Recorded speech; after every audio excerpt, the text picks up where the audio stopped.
Moving on.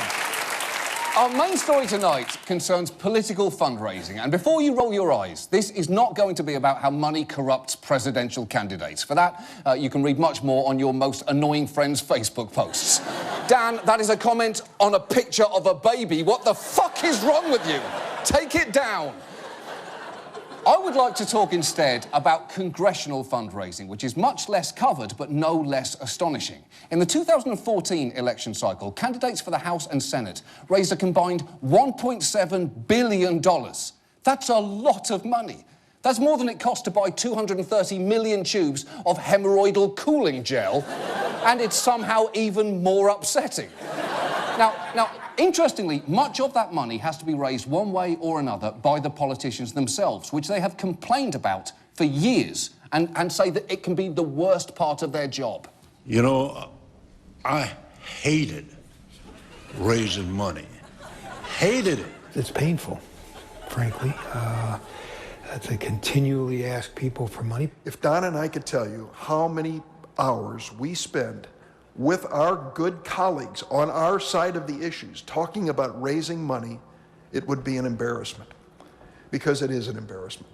Wow, an embarrassment. That is a strong statement, although he may be overestimating Congress's capacity for embarrassment, because bear in mind, we are talking about a place where these moments happened. Do you like green eggs and ham?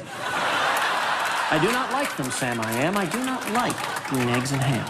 2 bits, 4 bits, 6 bits a dollar. All for the Gators. Stand up and holler. Go Gators. Meet the Mets. Meet the Mets. Step right up and greet the Mets. Don't know much about chemistry. Don't know much toxicology. Don't know what's ammonium nitrate, except it's easy to detonate. But I do know that IST was used to increase our security. What a much safer world this could be. Don't know much about gasoline. Oh my God! What is most shocking about that last clip is that he read the room and decided, you know what? I think they want to hear another verse. I think I'm going to do another verse here. I'm reading this room and I'm doing it. But the sheer amount of time politicians spend fundraising is not just embarrassing, it's horrifying. Some say the members can spend anywhere from 25 to 50% of their time on it. But former Senate Majority Leader Tom Daschle once guessed that in the 2 years before an election, senators can spend 2/3 of their time raising money. And if 2/3 of the work you do is strictly about the money, you're not a legislator, you're Robert De Niro at that point. So tonight, let's look at where that time actually goes. And let's begin with the most obvious form of fundraising, fundraisers. These are usually shitty parties in DC bars, restaurants, or townhouses, and there are a lot of them. The Sunlight Foundation estimates that in the last election cycle, members of Congress held over 2,800 fundraisers.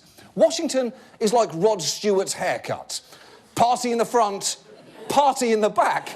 Frankly, too much party and no business anywhere to be found.